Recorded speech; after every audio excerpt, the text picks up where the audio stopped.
UGC नंतर PW coaching योजना, general category विरोधात भेदभावाचा आरोप।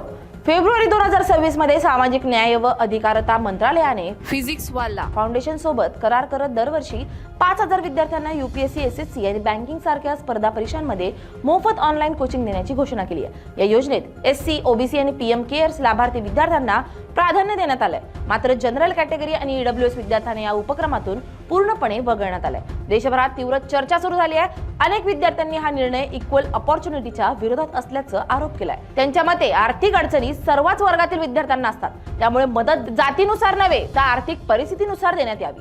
दिल्लीतील करोल बाग आणि मुखर्जी नगर सारख्या कोचिंग हबमध्ये विद्यार्थ्यांनी यावर नाराजी व्यक्त करत हा निर्णय जनरल कॅटेगरीसाठी अन्यायकारक असल्याचं म्हटलंय। काही विद्यार्थी आणि पालकांचं म्हणणं आहे की यूजीसी संबंधित काही निर्णयांनंतर आता ही योजना देखील जनरल कॅटेगरी विरोधात असल्याची भावना निर्माण झाली आहे।